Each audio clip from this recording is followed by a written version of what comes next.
Bonjour, bienvenue au Café Ma Boussole Aidant, le site qui oriente ceux qui prennent soin d'un proche. Je suis Suzanne et Lucas est également avec nous. Nous allons parler aujourd'hui d'un service qui favorise l'entraide entre les générations. Lucille Valton est cofondatrice de la plateforme Granny and Charlie et Bonjour. elle est présente avec nous pour présenter ce service intergénérationnel qui met en relation des étudiants et des jeunes actifs d'un côté et des seniors. Et puis elle est accompagnée de Claire qui est aidante et qui a fait accompagner sa tante par ce service. Bonjour Lucille, est-ce que vous pouvez nous décrire le service que vous proposez avec Granny and Charlie? Bonjour, avec plaisir.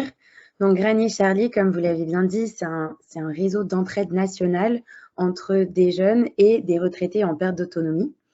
Donc on est présent partout en France et nos étudiants sont recrutés principalement pour leur qualité relationnelle. Puis, ils ont une sensibilisation au bien vieillir pour accompagner au mieux nos aînés tout simplement dans leur quotidien. Et donc, les services qu'ils vont réaliser, ça peut être des courses, partager, préparer le repas puis le partager, des moments de loisirs, de convivialité, des cours de numérique, etc. Et qui peut faire appel à vos services? Alors, ce sont généralement, on va dire que 80% de nos clients sont directement des aidants qui font appel à nous pour justement les aider à prendre soin de leurs proches en perte d'autonomie. Donc, on dit bien en perte d'autonomie parce que nos jeunes n'ont pas vocation à être des aides-soignants ou des aides à domicile diplômés. Donc, on réalise aucun soin qui demande un diplôme particulier. Donc, par contre, on peut très bien travailler en complémentarité pour des personnes qui sont peu autonomes, mais pour des moments justement plus de compagnie au quotidien.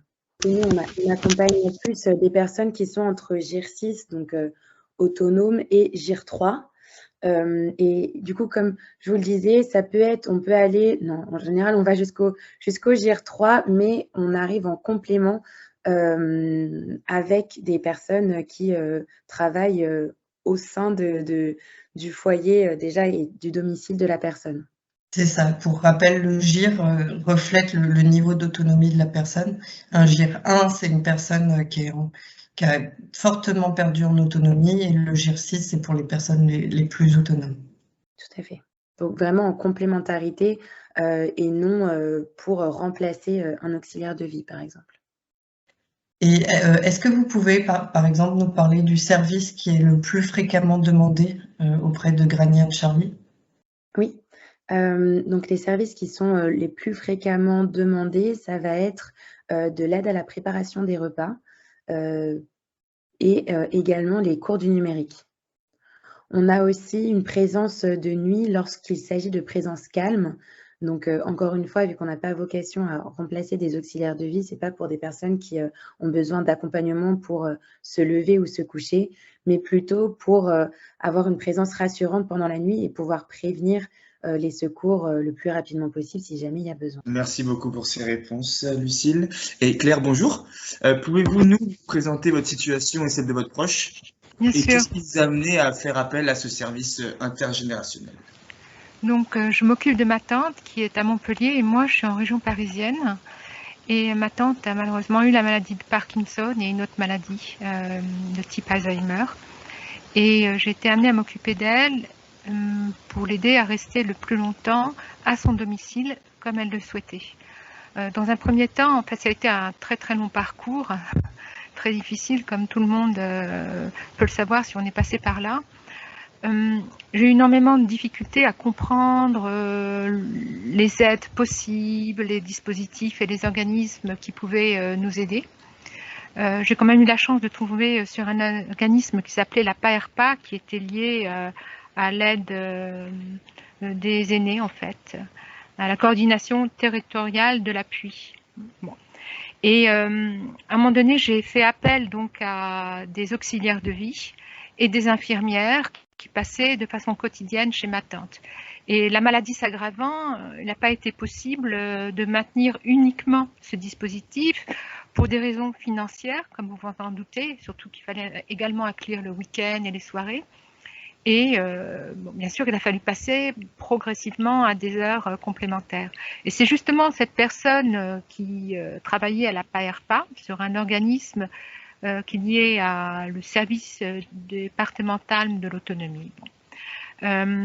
Qui m'a parlé de Granier Charlie et je les ai contactés et j'ai eu immédiatement une très très bonne opinion et qui s'est avérée en effet exacte. On m'a proposé différents profils, des résumés de CV avec des aspects aussi, des petits mots écrits par ces personnes, plein des fiches de profil qui avaient été présélectionnées par les personnes de Granier Charlie et on en a choisi 4, mais tout était vraiment très très bien. 4 sur 8 peut-être qui étaient vraiment toutes très bien et on les a choisis en fonction des horaires qu'on souhaitait mettre en place pour ma tante. Il s'agissait donc de venir tous les jours de façon complémentaire aux infirmières et aux auxiliaires de vie. Et puis peu à peu, on est monté en heures, en fait, puisque ma tante a eu de plus en plus besoin d'encadrement, malheureusement. Et je dois dire en fait que j'ai été extrêmement agréablement surprise et soulagée, mais le soulagée, je crois que le terme est faible. On peut dire que ça, dans un moment, ça m'a apporté une bulle d'air inespérée dans une situation qui était vraiment extrêmement difficile et où moi je me trouvais pratiquement, on peut le dire, au bord de la dépression, quoi. J'allais craquer. J'avais différents organismes, et en fait, chez Granier Charlie, on m'a mis en place donc ce dispositif avec 4 jeunes femmes qui avaient tout un excellent relationnel et qui en plus, là c'était la cerise sur le gâteau, pouvaient communiquer entre elles via une application, c'était peut-être une application toute simple comme WhatsApp, pour pallier aux problèmes qui pouvaient arriver lorsqu'il y avait une personne défaillante. Parce qu'il faut savoir que moi j'étais sur Paris, je ne pouvais pas me déplacer et que sans arrêt on me sollicitait pour une perte de clés, un porte-monnaie, une carte bancaire, une opinion, enfin que sais-je, il y en avait dans tous les sens. Et les jeunes femmes de Granier Charlie ont réussi donc à se coordonner. Elles avaient, je veux dire pour leur jeune âge, un sens de la responsabilité qui m'a vraiment impressionnée. Et elles ont apporté la dernière belle bouffée de vie de ma tante dans un parcours qui avait déjà commencé il y a à peu près 8 ans, on va dire, de soucis, d'angoisse, de terreur, on peut aussi le dire. Et ces jeunes femmes, avec leur jeunesse et leur fraîcheur, on va dire, on lui a apporté un petit peu de gaieté. Et chacune avait, parce qu'elle s'occupait bien sûr du quotidien, il y avait une partie d'aspect d'entretien de la maison, il y avait l'entretien du linge également. Il y avait la coordination avec les infirmières, avec les médecins, avec les autres services. On passe par aller acheter des lunettes, l'emmener chez les médecins. Et le repas jusque vers la fin au coucher. Donc elles ont tout fait en gros. Elles ont toujours eu il y avait un cahier de liaison qui était déjà utilisé, donc sur lequel elles ont pu s'intégrer. Et ils ont eu un très très bon contact, non seulement avec ma tante, mais avec toutes les personnes qui étaient autour de ma tante, tant au niveau médical que parfois personnel. Et elles lui apportaient chacune, je crois, avec leur personnalité, un petit peu un réseau social en fait qui avait fini par se dégrader, à part quelques amis qui sont restés près de ma tante. Elle nous parlait de leur quotidien, de la vie de tous les jours, la façon dont elle faisait les courses, de leur vie chez elle avant d'habiter à Montpellier même. Elle lui faisait de la cuisine, chacune avec des choses un peu différentes. Et elle jouait. Ma tante aimait beaucoup l'art, les travaux manuels. Chacune apportait ce qu'elle savait. Elles l'ont même aidé un petit peu parfois au piano quand elle pouvait encore faire du piano. Et moi, j'ai trouvé ma tante à ce moment-là plus gaie que je ne l'avais vue depuis 4-5 ans. Elles lui ont rendu le sourire et elles ont même rendu ma tante à nouveau légère. Et elles ont aussi, je trouvais, ouvert son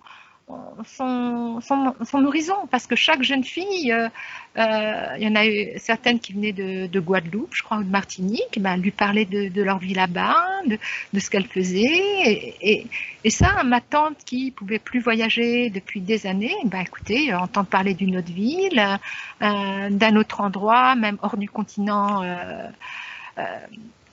c'était merveilleux. Et moi, j'ai poussé un grand ouf de soulagement, je crois. Et je crois qu'elles m'ont aussi remis d'apied parce que c'était un moment où moi, je me prenais catastrophe sur catastrophe, tristesse sur tristesse, et toutes les deux, ma tante et moi, et aussi tout le reste de la famille, on a pu avoir un moment de soulagement. Et puis c'était agréable. Jusqu'à présent, je ne gérais que des catastrophes. Enfin, j'ai commencé à gérer un peu de plaisir, un peu de joie de vivre. Et ça a été les derniers grands moments de bonheur pour ma tante, puisque malheureusement, après, la maladie s'aggravant, et on a dû, après, la mettre dans une maison de retraite spécialisée. Là-dessus, Claire, vous m'aviez dit que cette période, ça vous a aussi beaucoup apporté justement dans la réflexion pour accompagner votre tante en maison de retraite. Oui, absolument. C'est-à-dire que on était là, quand on est auprès d'une personne qui est malade, il n'y a pas d'époque stable. Il y a des paliers où ça va, et puis tout d'un coup, paf, on redescend, et puis paf, on redescend. Et c'est sans arrêt de l'adaptation. Et du coup, on est là en train de gérer le présent, mais on sait qu'on doit aussi gérer le moment où plus tard, la personne ne pourra pas rester à son domicile malgré toute l'envie qu'on en a en fait tous. Et il faut pouvoir commencer à gérer ce genre de choses. Et c'est pas facile de devoir trouver une maison, c'est pas facile de parler à toutes ces personnes-là. Et le passage des jeunes filles de Granny Charlie m'ont aidé moi à sortir un peu la tête de l'eau pour pouvoir en fait envisager l'étape suivante, pour qu'elle ne se passe pas en catastrophe. C'était surtout ce qu'on veut pas. Mais ils ont surtout aidé ma tante à envisager cette étape beaucoup plus sereinement, et à pouvoir discuter avec moi de ce qu'elle voulait, en l'occurrence quelque chose proche de chez elle, ne pas quitter sa région, avoir accès à un plat pied de verdure, etc.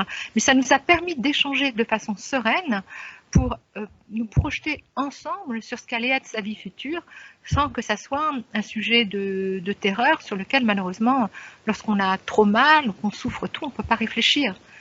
Merci beaucoup pour ce témoignage touchant. Et Lucille, est-ce que vous pouvez nous dire combien coûte cette prestation? Et est-ce qu'il existe différents moyens pour se les faire financer? Oui, tout à fait. Donc, on a un tarif à l'heure qui est avec les charges sociales plus les frais de service que l'on a sur ces heures, ça revient à 16 € à peu près de l'heure pour le senior, plus un abonnement mensuel qui est sans engagement. Donc, c'est-à-dire que s'il n'y a pas d'étudiants qui viennent pendant un mois, le senior ne paye pas. Et cet abonnement-là, il est de 19,90 €. Et du coup, tous ces éléments combinés sont soumis au CESU.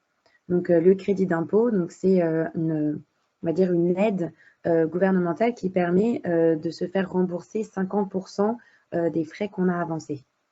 D'accord. Comment sont sélectionnés les étudiants qui sont à Granny Charlie et quelle est leur formation? Oui.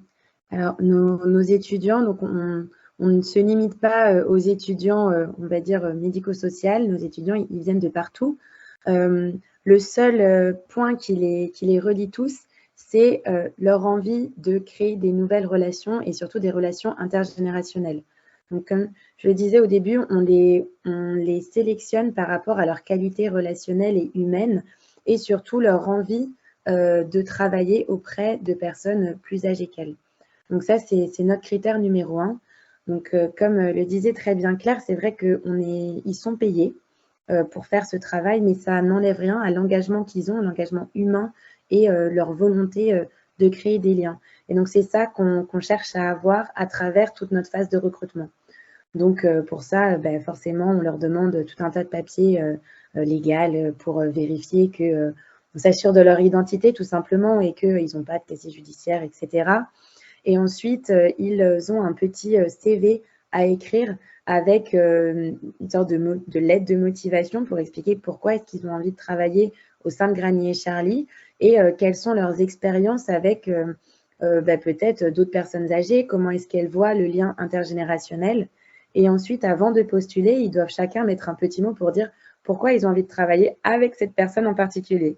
Donc, ça peut paraître un peu lourd, mais nous, ça nous permet aussi de nous assurer que ces personnes sont vraiment motivées et que ce n'est pas juste un job étudiant comme ça. Et ensuite, nous, on essaye de faire des matchings en fonction des disponibilités, de la localisation, pour pas que les étudiants soient trop loin du domicile de nos seniors et que du coup, au bout d'un mois, ils en aient marre et que la relation se casse. Et également avec des centres d'intérêt commun. Donc ça, encore une fois, ça dépend, on va dire, ça dépend de nos seniors qu'on accompagne, mais il y en a, par exemple, qui font appel à nous et en discutant avec eux, on apprend qu'ils parlent plusieurs langues. Et du coup, on essaye de trouver, par exemple, des étudiants qui parlent ces langues-là pour faire en sorte de créer aussi une petite connivence. Merci. Et vous, Claire, de votre côté, vous n'avez pas eu un petit peu peur au début par rapport au profil qui nous a été proposé? Par rapport au profil, non, jamais. On a un peu peur au début que l'handicap, pourtant de plus en plus lourd, de ma tante, soit une trop forte responsabilité. Il y avait aussi être là pour le timing des prises de médicaments, etc. Et le médecin, en fait, a partagé cet avis. Il a bien vu quand, à un moment donné, il a revu ma tante et qu'elle était encadrée par ces personnes, qu'elle était beaucoup mieux et beaucoup plus heureuse. D'accord. Donc la présélection faite par Granny et Charlie est bonne. Absolument. Validé. Claire, qu'est-ce que ça a apporté à votre tante d'être accompagnée par des étudiantes plutôt que par un service à domicile plus classique? Vaste question. Je pense vraiment que, c'est un peu compliqué à dire, mais pour les personnes qui ont fait ces travaux pendant des années, il peut peut-être s'instaurer une certaine fatigue, chez certains, pas chez tous, et peut-être une routine, peut-être, mais pas chez tout le monde, bien sûr. Et ça, je ne l'ai jamais trouvé, bien sûr, chez des personnes beaucoup plus jeunes, un enthousiasme, une fraîcheur. On le ressentait, quoi. C'était pas qu'un job. Ça, je peux vraiment vous l'assurer. C'était pas qu'un job, et donc du coup, ça se ressentait énormément sur la relation. Et les intérêts communs, comme ça a été précisé, qui étaient, dans le cas de ma tante, le dessin, le modelage, le regard artistique, même quand elles se promenaient toutes les deux à l'extérieur, il y avait des échanges sur des ombres, sur des choses qu'elles voyaient, et ça, elles pouvaient vraiment le partager. Et si je peux me permettre de rebondir, avec certaines personnes, le fait d'avoir des étudiants également, ça leur permet de faire un premier pas vers le fait d'être accompagnés. C'est vrai que, par exemple, certaines personnes vont nous appeler pour dire, moi, j'ai besoin d'avoir des cours du numérique, par exemple. Et donc, ça peut aussi être un prétexte, entre guillemets, d'avoir un étudiant parce que ça va pas être une présence du corps médical et du coup, quelqu'un dont c'est le métier et qui vient vraiment faire son travail, même si bien sûr qu'il y a un engagement énorme des personnes pour lequel c'est leur travail et que je ne remets pas du tout en question.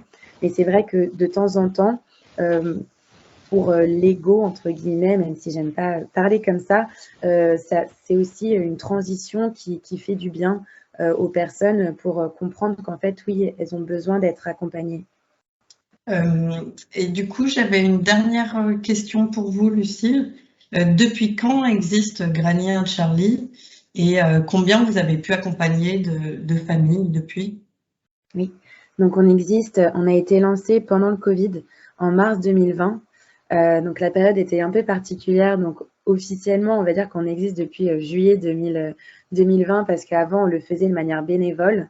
Donc depuis juillet 2020, on a notre business model, entre guillemets, et on a accompagné depuis le moment qu'on le fait payer 150 familles. J'imagine que votre souhait, là, c'est d'accompagner de plus en plus de familles. Vous êtes répartis sur toute la France. Combien d'étudiants aujourd'hui sont référencés sur votre plateforme? Actuellement, on a plus de 4200. Et donc, tous les mois, les étudiants s'inscrivent au fil de l'eau. Et donc là-dessus, c'est assez enrichissant et positif pour nous parce qu'il y a un bouche à oreille de la solidarité, entre guillemets, qui s'effectue à travers les étudiants qui parlent beaucoup de nous sur les campus. Et donc, ce qui nous permet d'avoir une communauté partout en France. Et dans certaines zones un peu plus rurales, on ouvre nos services aux jeunes actifs de moins de 30 ans. Ce qui nous permet aussi de toucher toute la France. Merci à vous, Claire, pour ce témoignage qui est très touchant. Merci, Lucille. Vous pourrez réécouter ce qu'a fait Ma Boussole Aidant et n'hésitez pas à suivre les actualités Ma Boussole Aidant en likant notre page. Vous pouvez également trouver d'autres solutions intergénérationnelles sur le site Ma Boussole Aidant comme Xenia Cohabitation ou Colibri Intergénération, qui sont des solutions de cohabitation intergénérationnelle. Et puis, n'hésitez pas à consulter également le site de Granny and Charlie, grannycharlie.fr. À bientôt. Merci, au revoir.